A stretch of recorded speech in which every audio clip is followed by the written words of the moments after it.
పునీత మార్కు రాసిన సువార్త మొదటి అధ్యాయము 21 నుండి 28వ వచనం వరకు.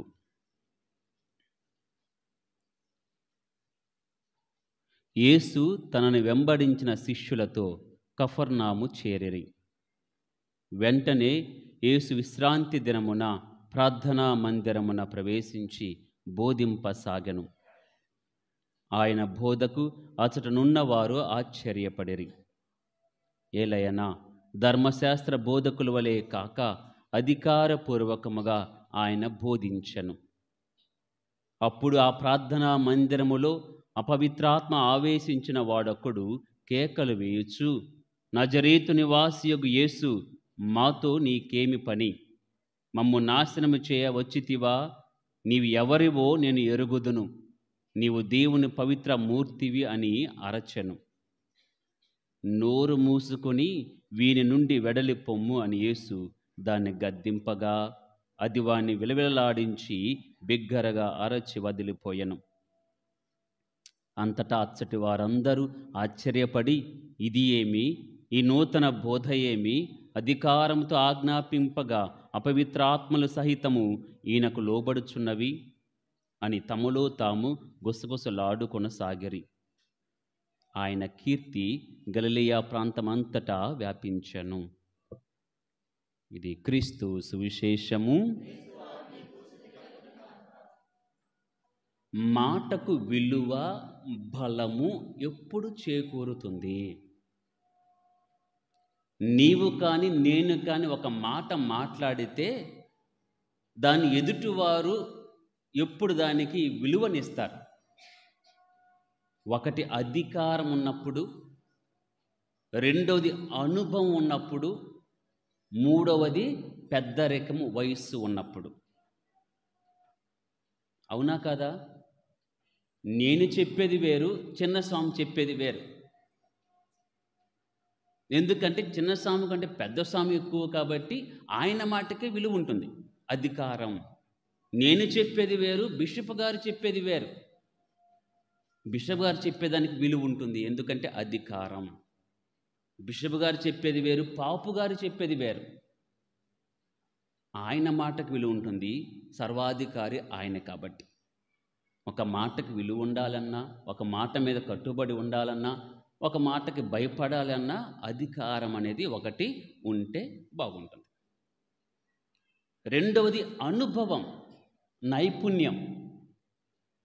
ఒక ఇంజనీర్ గారు వస్తారు, ఒక సాములోరు కంటే ఆయన వ్యాజకత్వంలో కానీ ఆశీర్వాదంలో కానీ సంఘములో ఉండే గౌరవం కంటే ఆయనకు తక్కువే.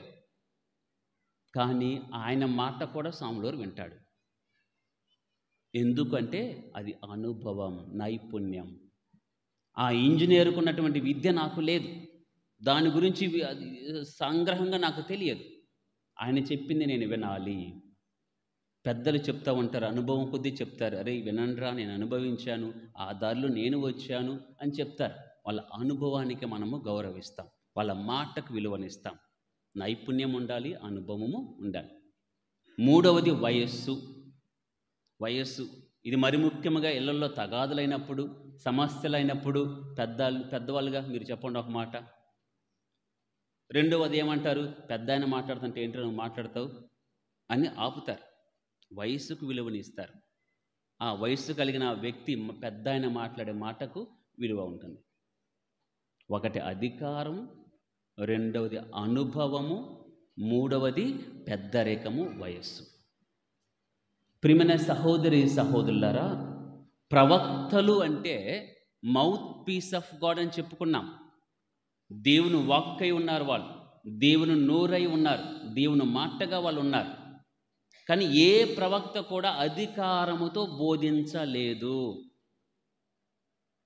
బైబిల్ ఎక్కడ చూసినా కానీ ఏ ప్రవక్త కూడా అన్నాడు ఇది నా మాట అని.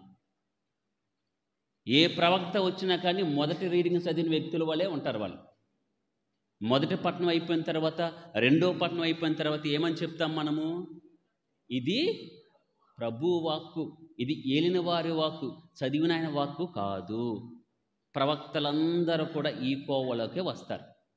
ప్రవక్తలందరూ కూడా వాళ్ళు అధికారం కలిగి అభిషేకం కలిగి మాట్లాడినా ఆ మాట ఎవరిదంటే వాళ్ళది కాదు. రాజుల మొదటి గ్రంథము 20వ అధ్యాయము 13వ వచనం చదవండి.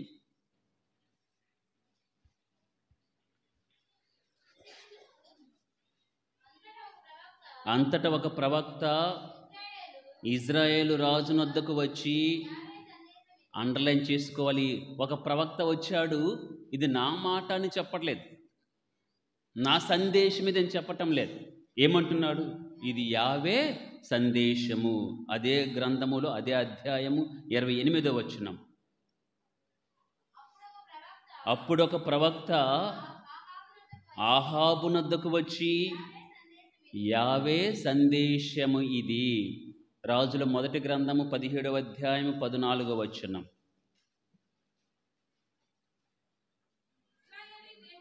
ఇజ్రాయేలు దేవుడైన ప్రభువు ఇట్లు సెలవిచ్చుచున్నాడు.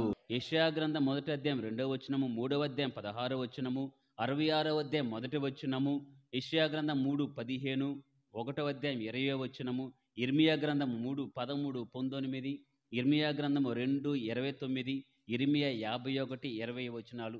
ఈ విధంగా బైబిలులో ఏ ప్రవక్త చెప్పినా ఆ చెప్పే సందేశానికి ముందు కానీ తరువాత కానీ ప్రభు సందేశం ఇది అని కానీ ప్రభు వాక్కు ఇది అని కానీ సెలవిచ్చిన వాళ్ళే. వాళ్ళు అధికారముతో బోధ చేయలేదు, ప్రభు ఆజ్ఞాపించారు కాబట్టి ఆ వాక్కును అందించారు.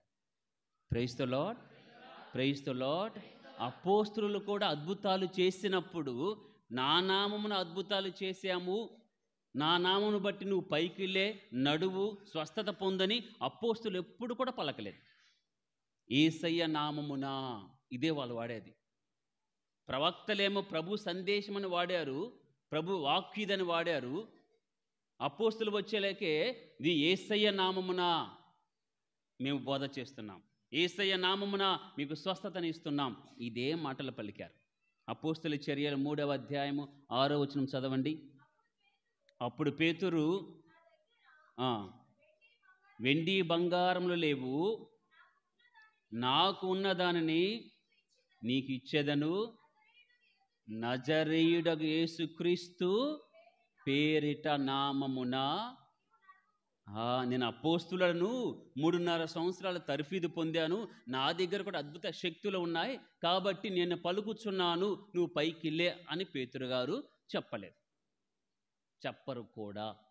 16వ అధ్యాయము అపోస్తుల చర్యలు ముందుకెళ్తే, క్రీస్తు నామమున పౌలు గారు దయ్యమును పొమ్మని ఆజ్ఞాపించినట్లు చదువుతాం.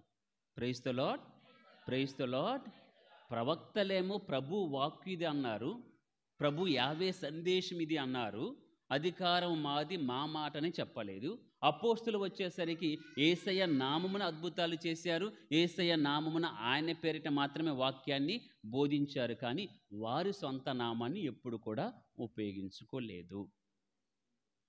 18వ వచనం. Praise the lord. 16:18 దేనికి స్తోత్రం. Praise the Lord, praise the Lord. ప్రియమైన సహోదరి సహోదరులారా, బైబిల్లో ఒకే ఒక వ్యక్తి, నా వాక్కు అన్న వ్యక్తి ఒక్కళ్ళే, అది యేసయ్య మాత్రమే. ఏ ప్రవక్త కూడా నా వాక్కు అని చెప్పలేదు, చెప్పకూడదు, చెప్పరు కూడా. అపోస్తులు ఎవ్వరు కూడా మా నామమున మీకు స్వస్థత అని ఎప్పుడు చెప్పలేదు, చెప్పరు కూడా. ఆ అధికారము, ఆ అనుభవము, ఆ చెప్పే వయస్సు యేసుకే ఉన్నది. ఈయన వయసు ఎంత? ఎప్పుడో బూదిగంతములు ఆయన దగ్గర నుంచే కాలం ప్రారంభమే. ఆల్ఫా ఒమేగా ఆయన కాలములు లేవు ఆయనకి. ఆయన అనుభవం ఎంత? ఈ సృష్టిని చేసినంత, ఈ సృష్టిలో ప్రతి అణువును కూడా ఎక్కడ ఉంచాలో, ఎక్కడ స్థిరపరచాలో తెలిసినంత మహాజ్ఞాని ఆయన. ఆయన అధికారం ఎంత? ప్రతీది కూడా ఆయన ఆధీనమే. మాటకు విలువ ఉండాలంటే అధికారం కావాలనుకున్నాం, వయస్సు కావాలి, పెద్దరికం కావాలనుకున్నాం, రెండవది అనుభవం, నైపుణ్యం కావాలనుకున్నాం. ఇవన్నీ ఉన్నది ఒక యేసయ్యకు మాత్రమే. అందుకే ఎప్పుడు చూసినా నేనే అనేవాడు.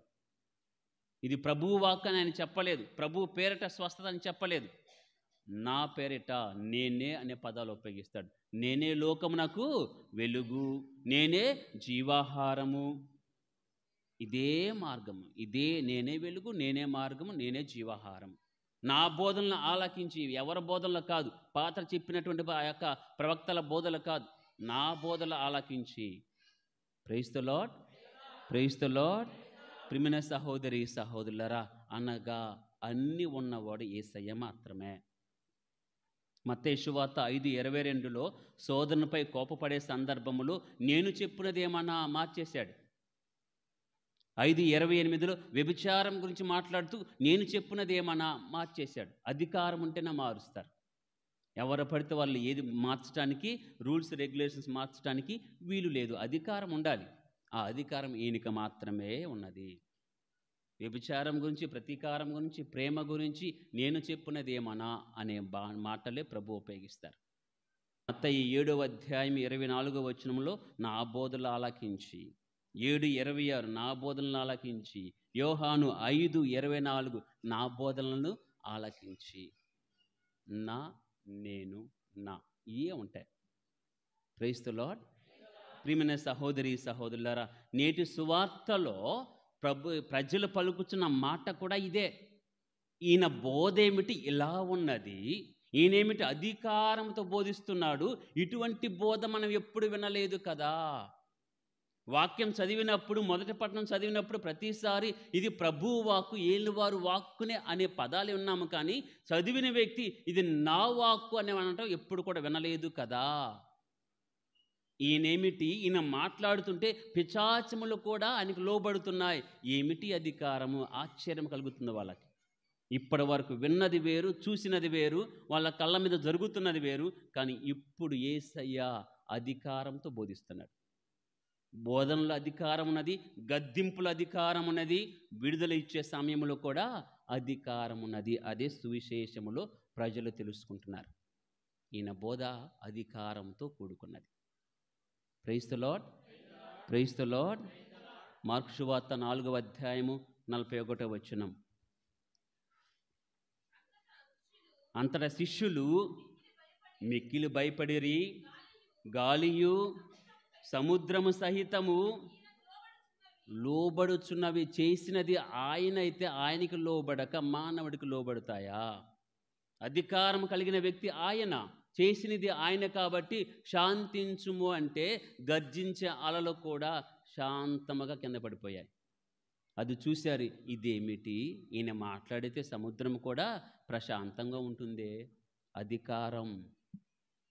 మార్కు సువార్త 1:25 ఈనాటి సువిశేషంలో పదం, నోరు మూసుకొని వీని నుండి వెడలి పొమ్ము అని యేసు దాన్ని గద్దింపగా అది వానిని విలవిలలాడించి బిగ్గరగా అరచి వదిలిపోయాను. Praise the Lord. దయ్యము కూడా మాట్లాడుతుంది. నువ్వెవరో నాకు తెలుసు, నువ్వెందుకు వచ్చావో నాకు తెలుసు అని అడ్రస్ మొత్తం చెప్తుంది. నజరేతు నివాసియగు యేసు అంటుంది, దేవుని కుమారుడు అంటుంది. షటప్, నోర్మయ్యి అన్నాడంతే. వెళ్ళిపో. విలవిలలాడించింది, బయటికి వెళ్ళిపోయింది. Praise the Lord, praise the Lord. ఈ విధంగా అనేక పర్యాయములు ప్రకృతి ఆయన మాట వినటం, దయ్యములు ఆయన మాట వినటం చూస్తూనే ఉంటాం. ఆయనకు అధికారం ఉన్నది, అనుభవం ఉన్నది, వయస్సు ఉన్నది. ఇవన్నీ కలిగిన వ్యక్తి యేసయ్య మాత్రమే. Praise the Lord, praise the lord.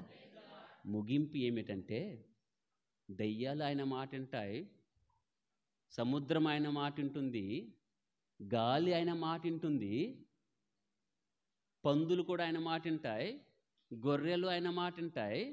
విన్నది ఎవరు? ఎవరు? దేవునికి స్తోత్రం. అందరూ ఒప్పుకుంటున్నాం. మనమే దేవుని మాట వినటం లేదు. ఆయన అధికారానికి లోబడటం లేదు, ఆయన అనుభవానికి లోబడటం లేదు, ఆయన వయసుకు కూడా గౌరవం ఇవ్వటం లేదు. నన్ను చేసిన వ్యక్తే, నన్ను కలిగించిన వ్యక్తే ఆయన మాట వినకపోతే ఎలా అనే ఆలోచన కూడా లేదు. నన్ను రూపొందించిన వాడు, నాలోని ప్రతి అణువును కూడా గుచ్చి గుచ్చి చేసిన వాడు, ఆ తల్లి గర్భంలో నన్ను కలుగు చేసిన వ్యక్తి ఆయనే. ఆయన మాట వినకపోతే ఎలా అనే ఆలోచన మనకు కలగటం లేదు. నా దేవుడు గొప్పవాడు, పిశాచములు కూడా లోబడతాయి, దేవునికి స్తోత్రం అంటాడంతే. నా దేవుడు గొప్పవాడు, అలలను కూడా మొత్తం శాంతింపచేస్తాడు, దేవునికి స్తోత్రం. నా దేవుడు గొప్పవాడు, అగ్నిగుండంలో పడవేసి నన్ను కాపాడుతాడు, కానీ నేను మాత్రం ఆయన మాట విన్నాను. ఆనాడు ప్రజలు ఆశ్చర్యపోతున్నారు, ఈనాడు దెయ్యాలు ఆశ్చర్యపోతున్నాయి. సముద్రం ఆశ్చర్యపోతుంది. ఎందుకు అంటే మేము విన్నాము, ఆయన రూపంలో పుట్టిన వారి బిడ్డలే ఆయన మాట వినటం లేదు. ఆకాశమా వినుడి, భూమియు ఆలకించుడి, కనిపించిన నా బిడ్డలే. ఆకాశమా నువ్వు విన్నావు, భూమి నువ్వు విన్నావు, నా బిడ్డలైతే వినటం లేదు. ఇది దేవుని బాధ. Praise the Lord, praise the Lord. విన్నామా గొప్పవారం అవుతాం, ఆలకించామా గొప్పవారం అవుతాం, విధేయించామా దేవుని బిడ్డలుగా నూరంతలు మనం ఫలిస్తాం. లేదు అంటే జీవితాలు ఇలాగే 3 బారి ఉంటాయి. నూతన జీవితాన్ని పొందుకోవటమా, ఉత్తేజాన్ని పొందుకోవటమా, నూతన పదంలో నడవటమా, ఆయన చెప్పినది ఆలకించటం అనేది నీ మీద నా మీదే ఆధారపడి ఉన్నది. కాబట్టి దేవుని ఆ వాక్యానికి లోబడే జీవితాన్ని దయచేయమని, దేవుని వాక్యానుసారం జీవించే భాగ్యం దయచేయమని దేవుని వేడుకుందాం. దేవుడు మనందరికీ సహాయం చేయను గాక.